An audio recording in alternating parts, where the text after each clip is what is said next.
तुम्हाला आवाज येतोय का माझा?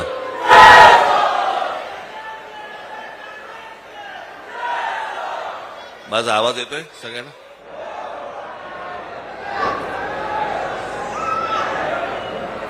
सन्माननीय व्यासपीठ आणि माझ्या जमलेल्या सर्व मराठी बांधवांनो, भगिनींनो आणि मातांनो,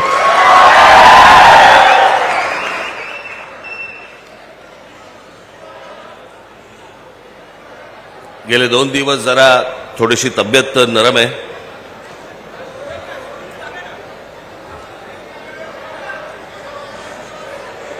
मी आज जो आत्ता इथे आलोय, मला सकाळी माझ्यात ताकद नव्हती.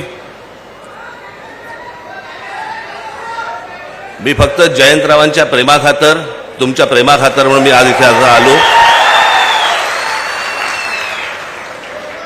फार काही लंब भाषण करणार नाही, परंतु जरा पावसाळा कमी झाला की पनवेलमध्ये मी सभा नक्की देईन, निश्चित देईन.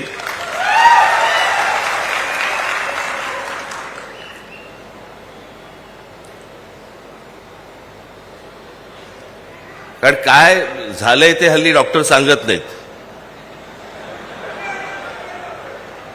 पूर्वीचे आजार कसे आपले ताठ मानेने नाव घेऊन समोर यायचे, हल्लीचे येतच नाहीत. हल्लीचे आजार आणि सध्याचं महाराष्ट्राचं राजकारण फारसं काही वेगळं नाहीये. हा या पक्षातून त्या पक्षात गेला, तो त्या पक्षातून त्या पक्षात गेला. मग आपण म्हणतो काय झालं, व्हायरल होता.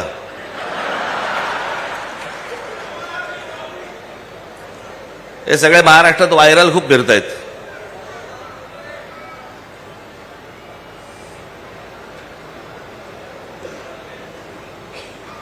स्वातंत्र्य मिळायच्या अगोदर जवळपास 12 दिवस 13 दिवस अगोदर ज्या पक्षाची स्थापना झाली तो शेतकरी कामगार पक्ष.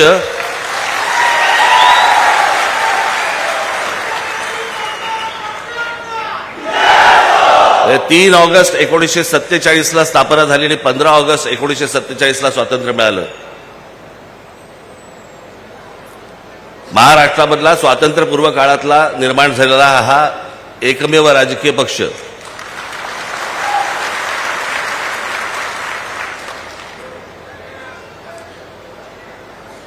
इतक्या वर्षानंतर देखील हे सगळं टिकून आहे, हे खरंच आश्चर्य आहे.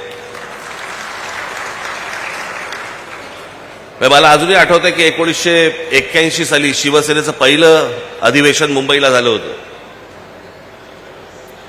आणि त्या शिवसेनेच्या पहिल्या अधिवेशनाला प्रमुख पाहुणे म्हणून श्रीपाद अमृत डांगे आले होते, कम्युनिस्ट पक्षाचे. खरं तर शिवसेना आणि कम्युनिस्टांमध्ये कधी मधून विस्तरली जात नसे, पण राजकारण आणि राजकारणी हे उदार होते, मोठ्या मनाचे होते. ते मोठं मन आता संकुचित व्हायला लागले सगळ्यांचं. म्हणजे आज जर समजा विचार केला त्या गोष्टीचा, तर शिवसेनेच्या व्यासपीठावरती श्रीपाद अमृत डांगे येणं म्हणजे भगव्या व्यासपीठावरती लाल ध्वज येण्यासारखं होतं.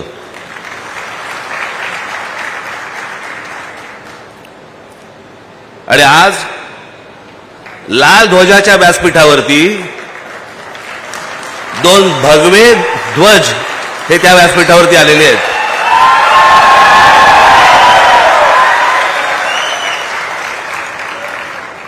जयंतरावांनी मला जेव्हा येऊन सांगितलं की तुम्ही यायला पाहिजे, आणि ते बाकी काय नाही, फक्त मराठीवर बोला. त्याच्यामुळे आता बाकी मला खरं तर शेका पक्षावरती खूप बोलायचं होतं, पण जयंतराव बोले नका बोलू तर, म्हणून त्याच्या मला काय बोलता नाही येणार होतं. इथे मगाशी कोणीतरी उल्लेख केला की मी शेतकरी कामगार पक्षाच्या व्यासपीठावरती मी पहिल्यांदा येतोय. नाही, दुसऱ्यांदा येतोय.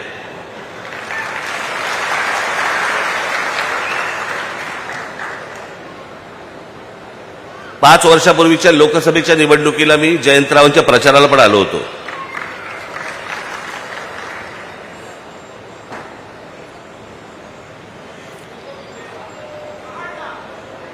राजकीय पक्ष असतात, निवडणुका होतात, निवडणुका लढवल्या जातात, सगळ्या गोष्टी असतात. पण आजचा प्रमुख जो महाराष्ट्रामधला मुद्दा आहे आणि खास करून तो रायगड जिल्ह्याचा जो मुद्दा आहे तो मला असं वाटतं तुम्ही सर्वांनी समजून घेणं गरजेचं आहे, पक्षाचा विचार न करता.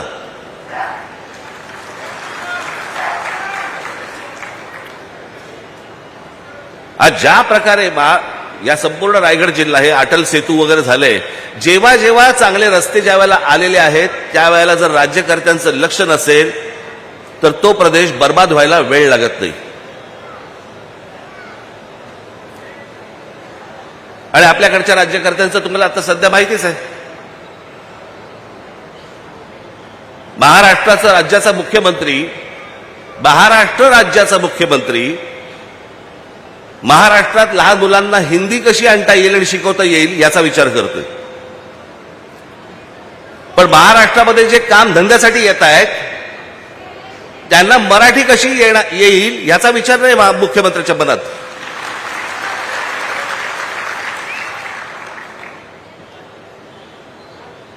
महाराष्ट्रामधला मराठी माणूस, महाराष्ट्रामधला भूमिपुत्र याचा विचारच नाही.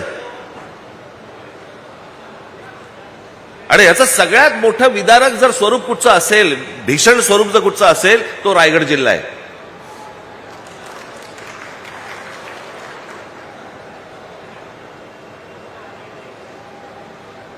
आज या रायगड जिल्ह्यामधल्या अनेक शेतकऱ्यांच्या जमिनी चालल्या आहेत. कुठे चालल्या आहेत, काय चालल्या आहेत? जमिनीचे व्यवहार करणारे पण आपलेच, कुंपणच शेत खात आहे.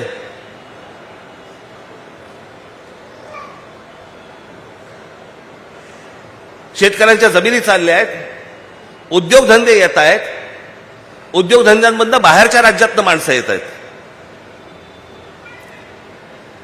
मी आज ज्या व्यासपीठावरती आलेलो आहे त्या पक्षाचं नाव आहे शेतकरी कामगार पक्ष. म्हणजे एका बाजूला शेतकरीही बर्बाद होतोय आणि दुसऱ्या बाजूला उद्योग जे येत आहेत त्याच्यामध्ये मराठी कामगार भरती होत नाहीये, बाहेरच्या राज्यातले लोक होत आहेत. शेतकरी कामगार पक्ष मग काय उपयोग? या रायगड जिल्ह्याची जबाबदारी जयंतराव तुम्ही हातामध्ये घेतली पाहिजेत. आणि जो शेतकरी आहे तो बर्बाद होणार नाही. या रायगड जिल्ह्यामधली मराठी तरुण तरुणी या उद्योगधंद्यामध्ये कामाला लागली पाहिजेत. याच्यासाठी मला असं वाटतं सर्व पक्षांनी काम करणं गरजेचं आहे. बाकीची राज्य बघा तुम्ही. मी या हिंदीच्या प्रश्नावरती पण बोललो होतो. मी तेव्हा माझ्याकडे आले होते ना जेव्हा ते शिक्षण मंत्री भुसे, त्यालाही मी म्हटलं होतं, मी म्हटलं गुजरातमध्ये आहे का हो? या देशाचे पंतप्रधान आणि या देशाचे गृहमंत्री हे दोघेही गुजरातचे आहेत. अमित शहा एका त्यांच्या इंटरव्ह्यूमध्ये बोलले होते, त्यांना प्रश्न विचारला भाषावादावरती, तर ते बोलले पहिल्यांदा तुम्हाला सांगतो म्हणे मी काही स्वतः हिंदी भाषिक नाही, मी गुजराती आहे. देशाचा गृहमंत्री स्वतः ठणकावून सांगतो की नाही मी हिंदी भाषिक नाही, मी गुजराती आहे.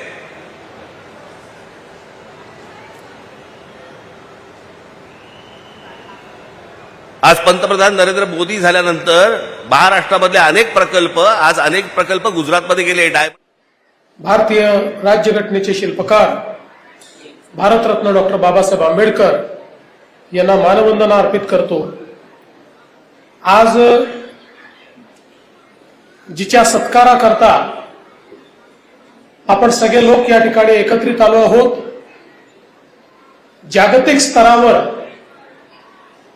जिने भारताची मान बुद्धिबळाच्या माध्यमातून उंच केली अशी आपल्या भारताची, आपल्या महाराष्ट्राची आणि आपल्या नागपूरची स्थान नाही, कसलंही स्थान नाही. मी आता मुद्दा म्हणून तुम्हाला आता गुजरातमधली जागेची परिस्थिती म्हणजे शेती जमीन बघा, शेतीची जमीन गुजरातमधली काय परिस्थिती आहे.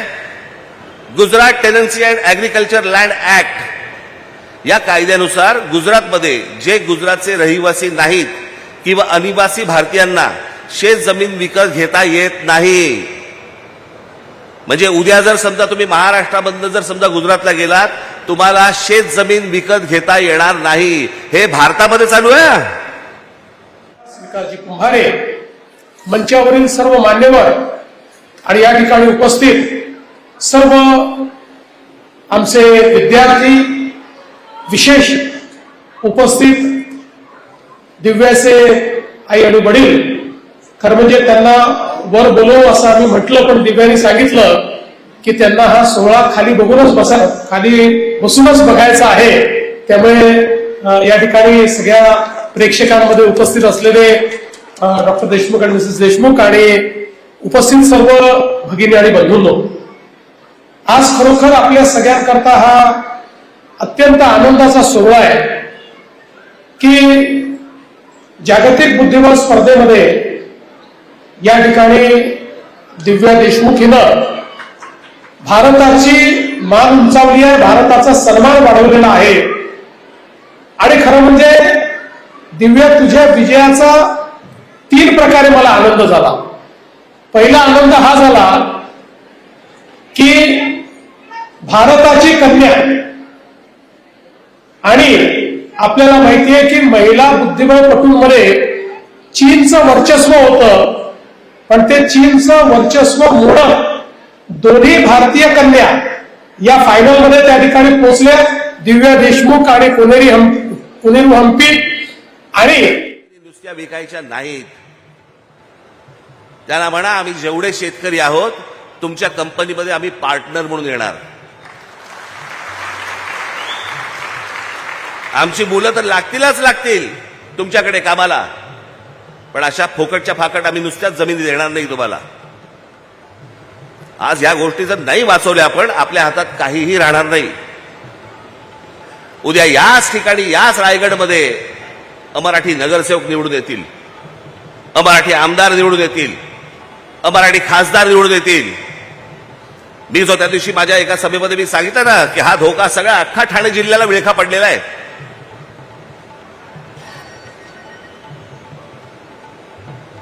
आज इथे विमानतळ येत आहे, इथे अगोदर एक पोर्ट आहे. कोण माणसं येत आहेत, कोण नाही येत आहेत, मला असं वाटतं आपण सगळ्या पक्षांनी विचार केला पाहिजे की या येणाऱ्या नवीन विमानतळावरती सर्वाधिक जवळपास 100% ही मराठी मुलं आणि मराठी मुली कामाला लागले पाहिजेत तिकडे.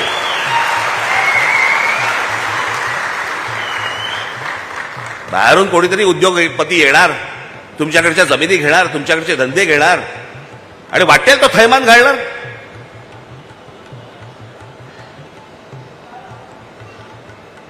आता तुम्हाला म्हणे तुम्ही ह्या सगळ्या जमिनी आणि याच्यावरती म्हणे कायदा आणला राज्य सरकारने.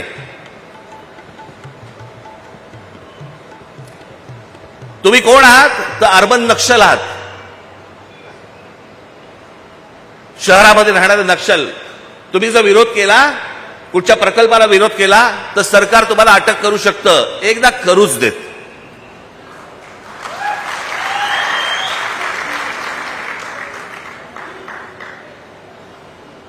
या महाराष्ट्रामध्ये मराठी माणसाच्या थडग्यावरती उद्योग नाही उभे राहणार. उद्योग आणायचे असतील तर मराठी माणसाचा मान सन्मान राखूनच तुम्हाला उद्योग आणावे लागतील, त्याशिवाय तुम्हाला आणता येणार नाहीत. कोण कुठे येतोय काही पत्ताच लागत नाहीये. कुठून रस्ता, म्हणजे या संपूर्ण राज्यामध्ये कोणत्या प्रकारची प्रगती होते, कुठून रस्ते निघणार आहेत, काय निघणार आहेत, फक्त मंत्र्यांना माहिती. का? तेच ठरवणार आणि रस्ता व्हायच्या अगोदर तेच जमिनी घेणार आणि मग या सगळ्या उद्योगपतींशी व्यवहार करणार आणि मग सगळे गब्बर होणार आणि मग निवडणुकीच्या तोंडावरती विषय गेला बाजूला, विचार गेला बाजूला, फक्त तोंडावर तुमच्या पैसे फेकून मारणार आणि तुमच्याकडनं मतं घेणार. एवढा एकमेव उद्योग महाराष्ट्रात सुरू आहे. कोणी त्याच्या खोलात जाऊन बघायला तयार नाही, कोणी त्याच्या खोलात जाऊन विचार करायला तयार नाही की ह्याच्या पुढे काय होणार आपलं.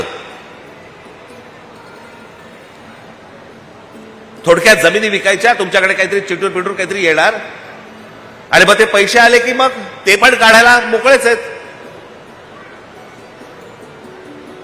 सर्वाधिक डान्स बार हे रायगड जिल्ह्यामध्ये बंद झाले होते ना हो. मग अनधिकृतरित्या एवढे डान्स बार हे सगळे रायगड जिल्ह्यामध्ये, तेही कोणाचे? तेही मराठी लोकांचे. म्हणजे इथून पिळला गेलात की डान्सबारच्या नादी लावून तिकडून पिळून घ्यायचं? अहो, हा रायगड जिल्हा आहे ना हो. आमच्या शिवछत्रपतींची राजधानी आहे ना इथे. कल्याणच्या सुभेदाराची खडा नारळाने ओटी भरून परत पाठवणी करणारा आमचा राजा, त्याची राजधानी इथे असताना त्या रायगडमध्ये डान्सबार सुरू आहेत. तुम्हाला पूर्ण भरकटवून टाकायचं. तुमचं मूळ विषयांकडे लक्षच नाही गेलं पाहिजे. वेगळेच विषय आणायचे. आता कालच माझ्याकडे कोणीतरी आणलं की आता काहीतरी महाराष्ट्र राज्य स्वतः गुजराती साहित्य संमेलन भरवतोय म्हणे. भरवू देत. व्यापाराच्या चोपड्यांमधनं पुस्तकाच्या चोपड्यांमध्ये लक्ष गेलं तर जास्ती बरं. पण हे काय चालू आहे? हे नुसतं गुजराती माणसाबद्दलचं प्रेम नाहीये. मराठी माणसाची आणि गुजराती माणसाची लागावी, इथे भांडणं व्हावी, त्यातनं आपण मतं कशी काढू शकतो, काय काय करता येईल, याच्यासाठीचे उद्योग आहेत. दुसरं काही नाहीये. त्याला वाटलं होतं की लगेच राज ठाकरे आणि बाकी सगळे संजय राऊत दिग्जय राऊत आम्ही सगळेजण रिॲक्ट होऊ त्याच्यावरती. होणार नाही. आम्हाला जे पाहिजे तेच आम्ही करू. तुम्हाला जे पाहिजे ते आम्ही करणार नाही. बिलकुल करणार नाही. ज्या वेळेला समजेल की तुमच्या कृतीतनं महाराष्ट्राला नख लागतंय, त्यावेळेला अंगावरतीच येऊ.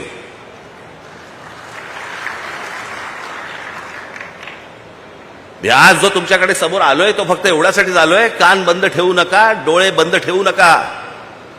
आपल्या आजूबाजूला काय नक्की चालू आहे याच्यावर तुमचं बारीक लक्ष असलं पाहिजे. खास करून माझ्या तरुणींना आणि तरुणांना मी सांगेन की काय चालू आहे रायगड जिल्ह्यामध्ये याच्यावर लक्ष ठेवा. तुम्ही विकले जातात. तुमच्या पायाखालची जमीन निसटते आहे. उद्या तुमची भाषा पण निघून जाणार इकडनं. आणि मग नंतर कालांतराने, मी नेहमीच सांगत होतो, कालांतराने पश्चातापाचा हात फक्त कपाळावरती मारत बसावा लागेल तुम्हाला. दुसरं तुमच्या हातामध्ये काही राहणार नाही. पैसे कमवले पाहिजे. पैसे प्रत्येकाने कमवले पाहिजेत. तुमच्या प्रत्येकाकडे पैसे आले पाहिजेत. तुमची कुटुंब उभी राहिली पाहिजेत. सगळ्या गोष्टी उभ्या राहिल्या आहेत. महाराष्ट्र विकून नाही.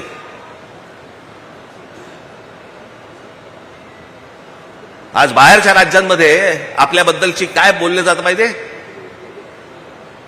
अत्यंत लाज वाटते मला. लाज. हे कोण आहेत लोक म्हणे? परचेसेबल कम्युनिटी. विकत येणारी माणसं, विकत घेता येणारी माणसं.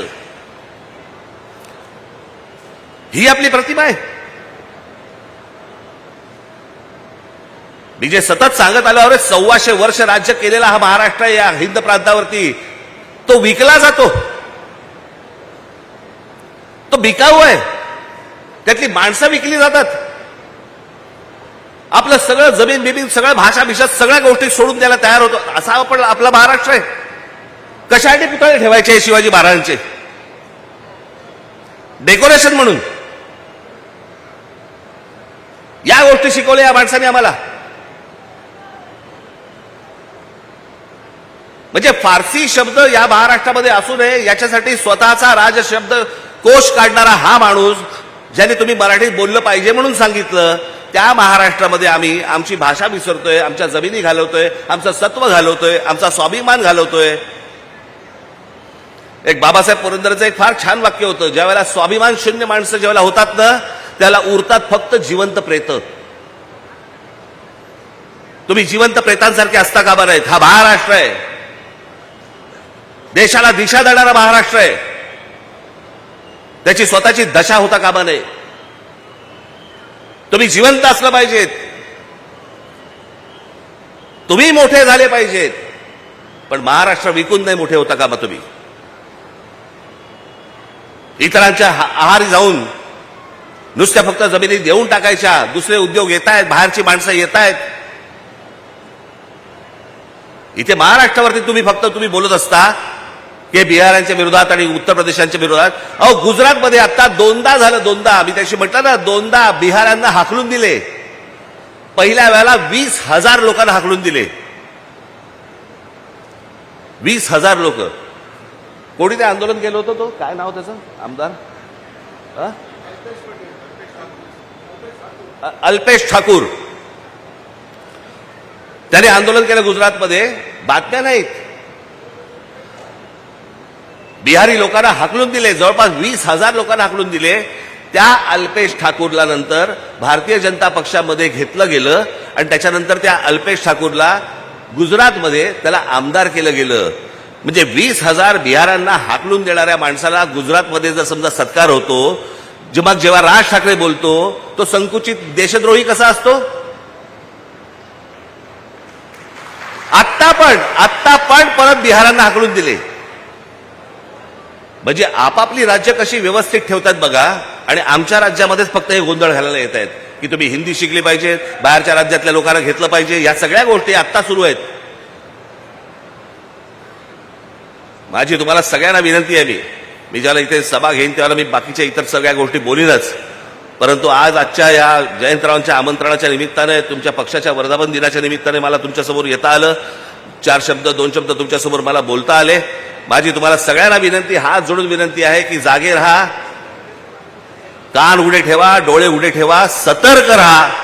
आपला महाराष्ट्र विकला जाऊ देऊ नका, एवढीच फक्त विनंती करतो आणि आपल्या सर्वांची मी रजा घेतो. धन्यवाद.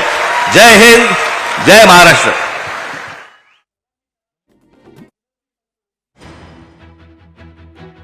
स्वाभिमान विकून जिवंत प्रेत राहू नका, आपला महाराष्ट्र विकू देऊ नका, असं म्हणतायत राज ठाकरे. रायगड जिल्ह्यामध्ये सर्वाधिक डान्स बार आहेत, असा कसा महाराष्ट्र, हा सवालही या ठिकाणी शिवसेना महाराष्ट्र राज ठाकरे यांनी उपस्थित केलेला आहे. काँग्रेस पक्षाचे शेकापच्या मंचावर राज ठाकरे सुद्धा एक आहे त्याचं द्योतक या ठिकाणी आपल्याला बघायला मिळालेलं आहे. मी पुन्हा एकदा राज साहेबांचे अगदी अंतःकरणपूर्वक आभार मानतो.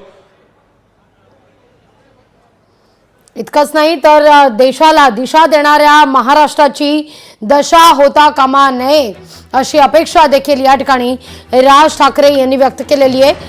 अमराठी भाषिकांचे डान्स बार रायगडमध्ये मोठ्या प्रमाणावर आहेत. शिवरायांच्या रायगडमध्ये सर्वाधिक डान्स बार असणं हे अतिशय निंदनीय आहे, असं म्हणत रायगडमधल्या सत्य परिस्थितीवर, सद्यस्थितीवर देखील राज ठाकरे यांनी या मेळाव्याच्या माध्यमातून भाष्य केलेलं आहे, टीका केलेली आहे. इतकंच नाही तर लाल ध्वजाच्या मंचावर 2 भगवे ध्वज आज एकत्र आले आहेत, असं म्हणत संजय राऊत आणि आपण एकत्र असल्याचा उल्लेख देखील या ठिकाणी राज ठाकरे यांनी या व्यासपीठावरून केलेला आहे. शेतकरी जमिनी विकतायत महाराष्ट्रामध्ये, रायगडमध्ये, पण महाराष्ट्र विकला देऊ जाऊ नका, किंबहुना महाराष्ट्रातल्या जमिनी विकू नका, स्वाभिमान कायम ठेवा, असा सल्ला राज ठाकरे यांनी दिलाय. लोकशाही मराठी ऐका, पहा, जागरूक रहा.